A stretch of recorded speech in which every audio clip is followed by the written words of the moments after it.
Hey guys, gawa tayo ng sisig na tokwa. Ayan, nagprito tayo ng tokwa. 5 pirasong tokwa yan. Hinati-hati ko lang sa gitna. Meron tayong ricado dito. Ayan, sili. Siling green at siling labuyo. Tapos kalamansi. Ayan.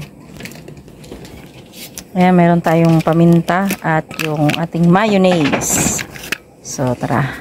Let's go. Okay, let's go.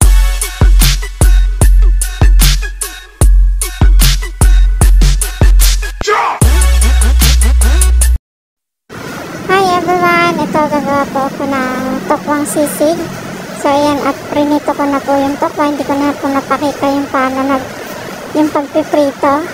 So mga ricado po natin dyan ay nakalimutan ko dun sa opening natin na video na. Yung sibuyas, siling green, kalamansi, siling labuyo, at paminta, mayonnaise po yung ating syempre yung ating asin na pampalasa natin. Ayan, linagay ko na po yung mga ricado natin na nahiwa, yung sibuyas natin. Nagyan ko rin po siya ng konting luya. Tapos, ayan, siling labuyo at yung kalamansi. Pipiga na natin dyan. Pasensya na kayo, ang laki ng aking strainer dahil gamit ko pa ito noon nung ako ay merong maliit na karinderya.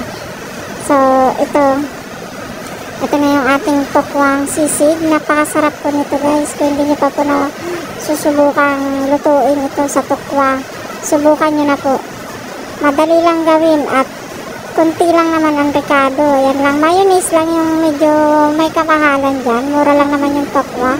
Siyempre yung mga ricado, yan. Lagyan na natin siya ng asin.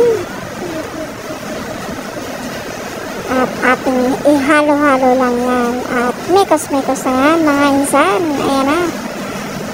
Ang sarap po yan.